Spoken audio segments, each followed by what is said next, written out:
This online world has become the primary hunting ground for those criminals that are actually prowling for those kids. 36 arrests, including 3 high-value targets arrested, 8 tons of cocaine seized in various instances, and more than 50 million euros in assets seized. Society is destabilized by the collaboration between criminal networks and terrorist networks and hybrid threat actors. Criminal networks still want to make profit, and it doesn't matter what type of activity that they execute to gain that profit. Welcome back to the Europol Podcast. In the last episode, you heard about the DNA of serious and organised crime.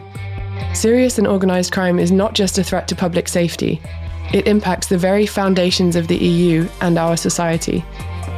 Serious and organised crime has a double destabilising effect on the EU. It undermines our economy, rule of law, and our society by generating illicit proceeds, spreading violence, and normalising corruption. But the threat does not stop there. Increasingly, criminal networks serve as proxies for hybrid threat actors, exploiting vulnerabilities to destabilize the EU and its member states from within. Today's episode: how criminal networks destabilize the EU. Drugs, firearms trafficking, hybrid threats, and organised criminal networks recruiting young people to carry out acts of violence, including contract killings. These are a few examples which we will explore in this episode to find out how serious and organised crime is destabilising the EU. I'm Olivia, and I'm joined today by Andy Krach, the head of the European Serious Organised Crime Centre. What is the serious and organised crime landscape today? I'm just going to give you a couple of highlights from different perspectives, what we think that's important. For instance, on drugs. If we look at drugs right now, we see this diversification in methods, we see it in routes, and we see it in concealment. And we look at routes, of course, where we always saw it's cocaine coming from Latin America and it comes to Europe. But you see diversification in routes. So it's not only coming directly from Latin America, it comes through Western Africa. You see diversification in harbors, the big harbors, Rotterdam, Antwerp, Hamburg. You also see the small harbors, diversification in routes. The same thing goes for methods. It's not only those big containers anymore.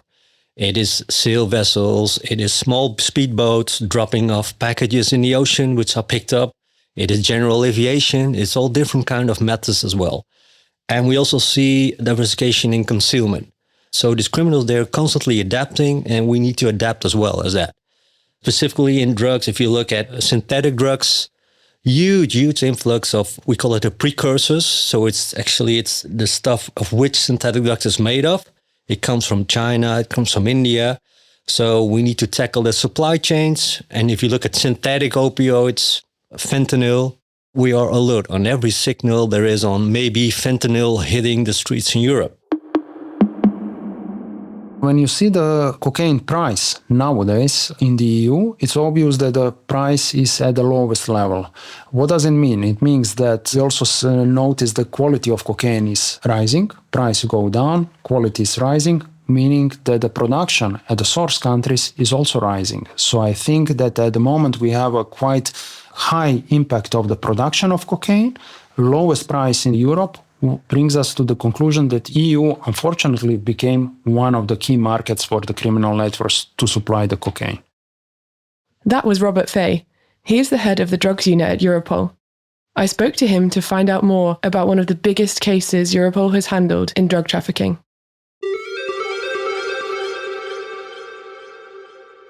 Well, the Operation Adriatica is one of those complex investigations that were successfully finalized and carried out throughout several months, even years. It took the law enforcement officers 3 years to complete the investigation from the initial phase, from the first seizure that happened in the Horn of West Africa until the complete takedown of the leadership and command and control of the people responsible for supplying cocaine. It is complex because of the fact that it was carried out on 3 continents, Latin America, Europe, but also Asia. Could you paint a picture of this cocaine cartel and their modus operandi? Yes, basically Adriatica investigation identified the criminal network that operated on several continents. First of all, the law enforcement community was able to identify the criminal cells and the people responsible at the source in Latin America, in this specific case, Brazil. People that were responsible for shipping and supplying the cocaine through the Brazilian ports or through fishing or small pleasure vessels, basically organizing the shipments towards Europe. Second of all, the operation was successful as well because the several logistical headquarters in West Africa were identified. The additional level of the criminal network was based in West Africa, responsible for receiving the shipments from primarily Brazil, stationing and preparing different consignments or different moduses towards the Europe, the ways of transporting toward Europe. Ultimately, the network also had a command and control center that was based out of Europe, predominantly in Turkey or in Dubai. The people that were, we call them command and control, but basically these are the leaders of the criminal organization that are responsible for financing and organizing all the function of the criminal network. And eventually in Europe, also the parts of the network that were identified ultimately successfully disrupted at the action day, the part of the network responsible for the logistics and the distribution of the product to the European market. So how many countries were involved in this case? The various countries from the three different continents. In Latin America, cooperation with Brazil was successfully established. In Europe, we had several EU and non-EU countries, for example, Belgium, Croatia, Germany, Italy, Spain, obviously, but also Serbia as the key cooperating partner in this operation. And we also had some Asian partners, for example, Turkey and United Arab Emirates, cooperating all together in this operation. So how were the leaders intercepted? To intercept or to arrest the high-value target or the commander of the criminal network or the leadership of the criminal network, it takes time. Obviously, it takes time. You need to have the accurate intelligence and you need to have a real-time exchange of information with the law enforcement partners. Following these intelligence leads, obviously, at the end, we all want the same. You have the successful position to locate the leadership of the organization, establish cooperation between the countries, and then ultimate arrest of the suspects. And in this specific case, it happened in Istanbul as well as in Dubai itself. So can you tell us about the operation day itself? When you break it down, it's quite simple. You have targets that you need to pursue, that you need to locate, you need to arrest, and then you have good guys, a lot of law enforcement power that is being prepared. It sounds easy, and it is easy, but when you need to coordinate on three different continents, then you have additional challenge to do it at the same time in different time zones. For the operation Adriatica, it was quite simple to establish it because we had different stages of the action day, clampdowns in the Brazil, European countries on the several stages, arrests in the command and control centers in the Istanbul and in Dubai. Overall, the ultimate action took place in the Spain, and it was quite smoothly coordinated with the Spanish law enforcement authorities on the D-Day. What were the results? Significant. 36 arrests, including 3 high-value targets arrested, 8 tons of cocaine seized in various instances, and more than 50 million euros in assets seized. What does it mean when a criminal network collapses like this?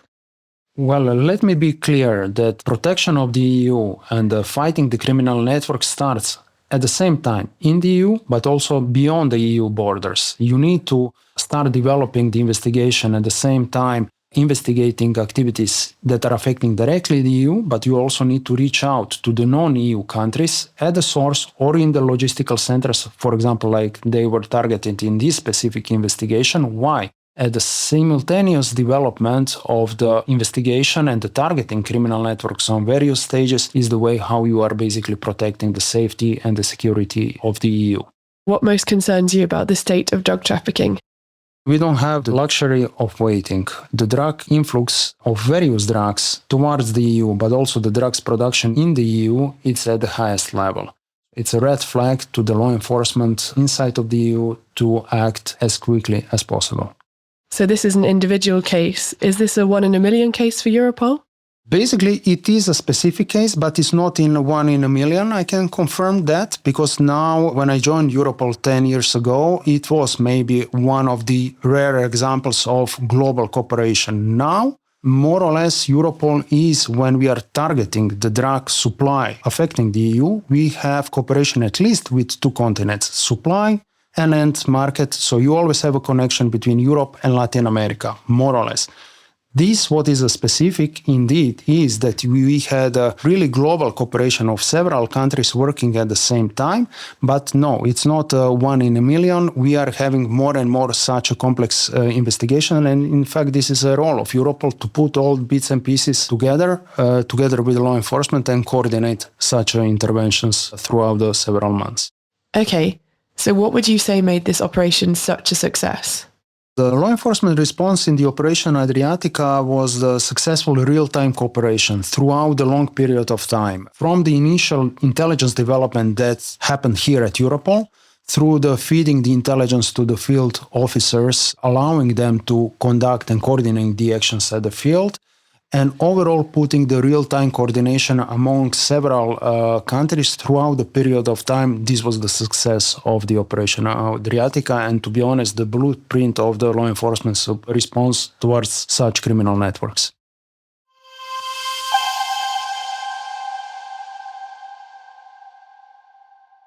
That's only for drugs, but there's more in organized crime. So if you look at weapons as well, the big thing, of course, we have this conflict in Ukraine, lots of weapons.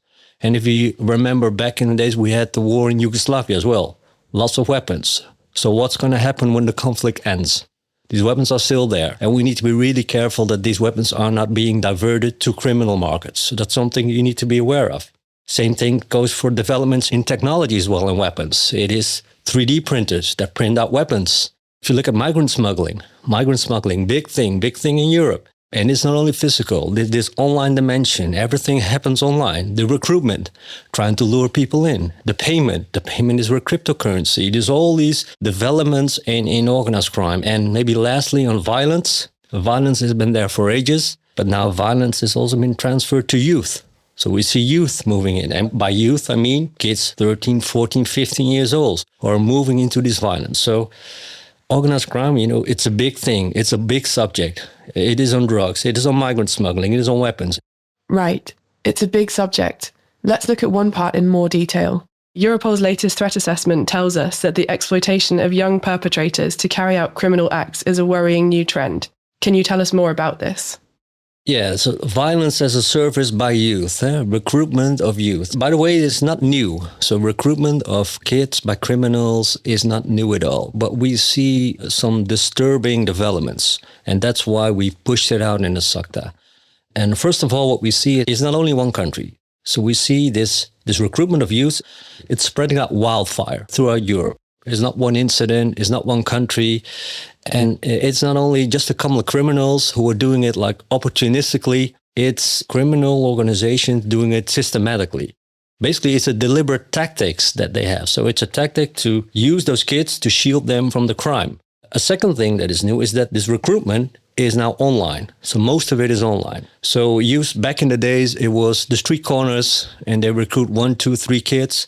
Now it is this online world. So basically this online world has become the primary hunting ground for those criminals that are actually prowling for those kids. And why exactly? They think they're anonymous online, those criminals, and also the reach is far bigger. Just to give you some perspective, street corner, 10 kids, an online platform can hold up to 3,000-4,000 kids. So the reach is much bigger. And thirdly, what we see is very disturbing is that those kids, and I constantly call them kids because they're 13, they're 14 years old, they're not just helpers anymore. They're not just runners, they're not just spotters, they're doing the big things. They're doing the extortions, they're doing tortures, they're doing the killing. And those kids are actually being weaponized. They're being used by criminals as a fire and forget weapon. And what I mean with that is we have those weapons, the criminals, they fire them off, those kids, and they forget about it. Those kids are disposable. So those are the big 3 things that we see throughout Europe, and that's why we are pushing this out, because people need to know this is happening in Europe. So how is Europol reacting to this? So this online recruitment of youth, it's a European problem, so it needs a European response. So we launched an OTF, we call it an OTF, an operational task force. It's led by Sweden, but there are 8 countries involved, countries that are actually affected by this phenomenon. And to be clear, this is not a task force that is focusing on these kids. So it's not only arresting these kids. You cannot arrest your way out of this. These kids, of course, they're perpetrators, but in some sense, they're also the victims, right? So this task force goes more in depth with an approach. It goes to the recruiters, the people who are actually recruiting those kids. It goes to the instigators, the people who are pulling the strings, who are actually using those kids. And also tries to prevent kids from doing it. So there are 3 big elements in this task force. So first of all, of course, we support the investigations of member states by localizing, by identifying, and eventually targeting those recruiters, those top leaders. But we also seek collaboration with those platforms that host these groups in order that we can remove all those content. So kids are not affected by the content, and which we have lots of experience with that on the terrorism side. So we use those experience. And thirdly, it's also about awareness. So you will see people from Europol, people from law enforcement going out there, telling this story and creating awareness. So it's 3 big things in this task force. It's actually launched in April, and it looks very promising. Do you want to say something about where the name OTF Grimm has come from? Of course, you know the Grimm fairy tales, and basically those fairy tales, they're warning kids of these dark figures, these dark alleys. And in a sense, OTF Grimm is doing the same. Yeah, we're warning those kids. But to be clear, it's not a fairy tale anymore. This is happening real time. So we need to stop this. And that's why we're stepping forward. To find out more about this, I spoke to Tamara Schotte, Head of Strategic Analysis at Europol. We also see that the online environment is a key place for recruitment of other criminals, and specifically youngsters, young criminals. So everyone is online, every child is online, every youngster is today online. Criminals have found a dedicated market in that. It's a place where you can easily target people, where you, even with AI, can make a message, can post something to attract youngsters in the language of youngsters and a specific slang, making it very attractive also for youngsters. And by that, you can offer youngsters maybe €5,000 to drive to Antwerp and to place a bomb in front of another criminal, maybe. So you see that the online environment is not only to hide communication, is not only there to facilitate crime, to speed up crime, but it's increasingly the platform where in fact all the stages of the criminal activities are taking place. From the recruitment of a criminal to the execution of the criminal activities to the laundering of the money even, it's happening online. Then because these things are happening online, and because we are today in a society in which you see that AI and new technologies are speeding up also this whole online environment, the impact and the result is in fact that these criminal activities that are happening online, we see more victims. We see more people that are targeted by these online crime activities.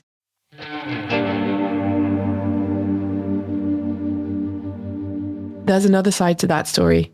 It's firearms violence and trafficking. Andy, could you tell us about the increase in violence that we're seeing and the role that firearms trafficking is playing in this? So yeah, firearms trafficking in Europe. Solely firearms trafficking, of course, it is a criminal offense. But also very important, it enables all other kinds of crimes. So it fuels violence. These weapons, these firearms, it fuels violence. And that's why we need to tackle it.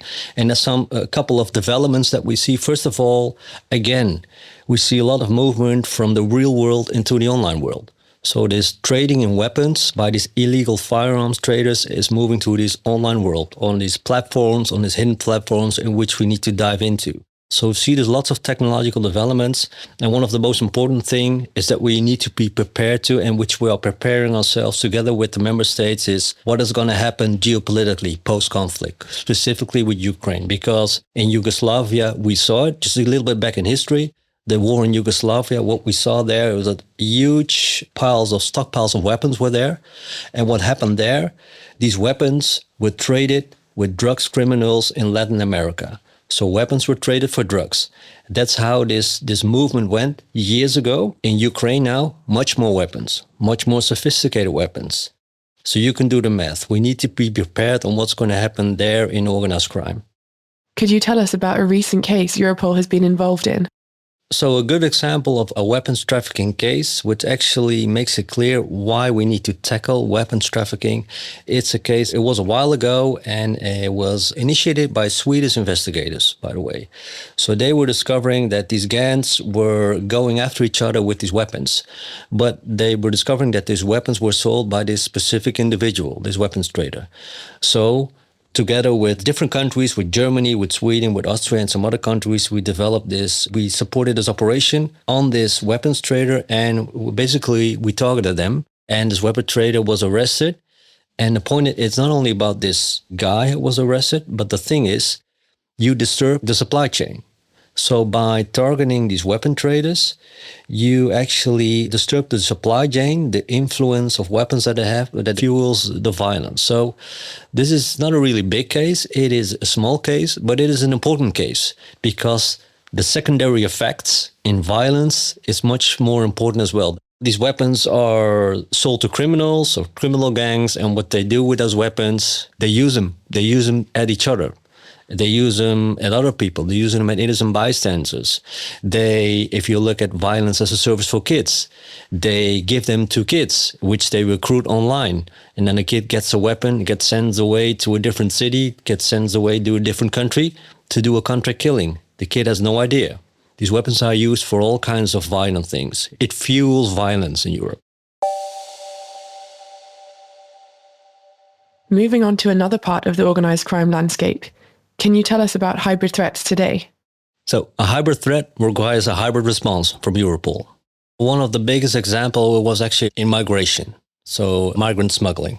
It was a couple of years ago is when what we saw is that from Belarus, Russia, there was this influx of migrants from Iraq, from Syria, pushing it through the borders of Poland, of Lithuania, of Latvia. And the countries just stepped up. And what we saw was sophisticated criminal groups. They were sophisticated. They had all supply chains in orders. They had their money transfers in orders. But what we also saw is obvious there was a state actor behind it, pushing it, doing the influence. And why? Just an attempt to destabilize these states. So we focus on this criminal aspect. We focus on this criminal group. And it was called an OTF, which is now closed. So an operational task force. It was called FLOW. And why am I choosing particularly this example? Because it was an example of a data-driven international network approach. So it was data-driven. We collected lots of data. We connected the dots in all the investigations. It was international. Lots of countries were involved. And it was a system approach. We're not looking at one individual. We're looking at this complete network.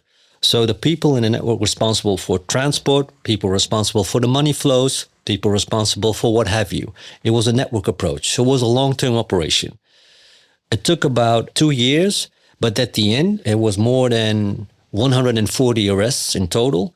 But more importantly, we always nominate, and we call it HVT, high value targets. And those are the key leaders, the people who are facilitating, the most important people within the network. We nominated 23, and in total, we arrested 21 of them. So in my perspective, these organized crime groups, they were completely dismantled. This approach, this data-driven international network approach, is actually the only approach that actually is successful. And in this case, this migrant smuggling case also had this hybrid context because we see it was a push from other countries. But it was one of the most successful cases that the European Migrant Smuggling Center, which is part of my department, had in the previous years. So that's a situation regarding hybrid threats. But where do they come from exactly? The hybrid threats have always been there. So we know that certain countries always have tried, or certain regions always have tried to destabilize something which is called the European Union. So the European Union is something strong. It's a group of countries protecting their economy, trying to cooperate also with other nations, trying to protect its citizens. Some wants to destabilize this for their own economic and political goals, for their own political gains. Don't forget that certain state actors made a statement a few years ago, we are going to flood the EU with synthetic drugs. Well, we see it happening. We see an increase of synthetic drugs coming from certain regions towards into the EU. But it could also be that it's linked to migrant smuggling. So cybercrime, drugs trafficking, but migrant smuggling. What is called the instrumentalization of irregular migration is in fact certain states pushing migrants into our countries, all with the goal to destabilize. Because the goal of this hybrid threat actor, of this state actor, is not to make money himself. No, it's just to destabilize our society. So one of the goals of these hybrid threat actors is indeed that the European citizen, we normal people, don't believe anymore in the public institutions, in our governments, don't trust our bank anymore.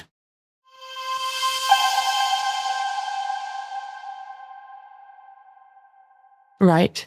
We've heard about drug trafficking, firearms, hybrid threats, and how organised criminal networks are recruiting young people to carry out acts of violence. But how does this all come together to destabilise the EU? What we in fact see today is a double destabilization of our society by serious and organised crime. So the double D. So what does that mean, the double D? First of all, we see a destabilization by the money laundering. The ultimate goal of criminal networks is to make profit. That profit is used to reinvest in other criminal activities, or it is used to reinvest in our society. It's used to buy a house. It's used to buy normal daily goods. It's used to invest in luxury goods. So it's in fact these things that are destabilizing your normal society. So by the criminal money, by the profits that are made, your society, your economy is undermined, is destabilized. But what is the second thing that we now see and that we increasingly see in the past 2 years, in fact, is that the society is also destabilized by the collaboration between criminal networks and terrorist networks and hybrid threat actors. What is in fact happening? Criminal networks still want to make profit. And for some criminal networks, it doesn't matter what type of activity that they execute to gain that profit. If a hybrid threat actor is approaching them and saying, you can make some profit if you are executing certain activities for me, some criminal networks say yes to that. And that's what we see. They gain, in fact, twice profits by using a certain infrastructure and also by that money that they get. It's not only the destabilization by the investment of the criminal money in our society, it's also the fact that you see this increased collaboration between hybrid threat actors and, of course, these criminal actors. And we see it in the area of cybercrime, but you also see it already in the area, for example, of drugs trafficking networks. So summarized, we have this dual destabilization effect by the investment of criminal money into our societies and our economies, and by the fact that we have also the destabilization now of hybrid threat actors that cooperate with these criminal networks and want to destabilize our society. So that's all we have time for today. You've heard about crime as destabilizing, the first part of the new DNA of serious and organised crime. Stay tuned for our next episode, which will take you behind the scenes of how crime is nurtured online. Together, we'll find out about more of Europol's biggest cases in the areas of cybercrime and fraud. Thank you for listening to this episode of the Europol Podcast. Please subscribe and give us a rating on whatever platform you're using to listen. And if you enjoyed the show, maybe consider sharing the podcast on your social media. If you want to hear more about our work making Europe safer, you can always check out our website. That's europol.europa.eu. Thank you very much for listening. We'll see you soon.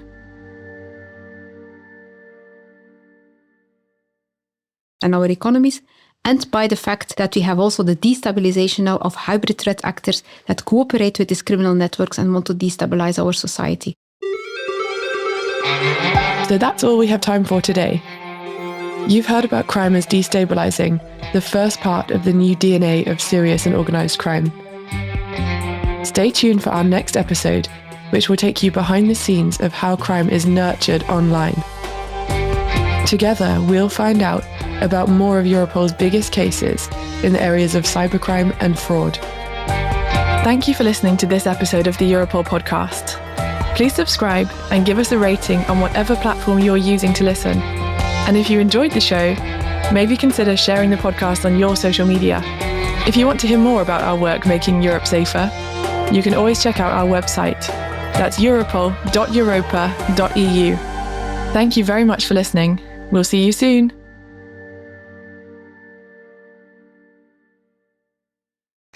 If you want to hear more about our work making Europe safer, you can always check out our website. That's europol.europa.eu. Thank you very much for listening. We'll see you soon.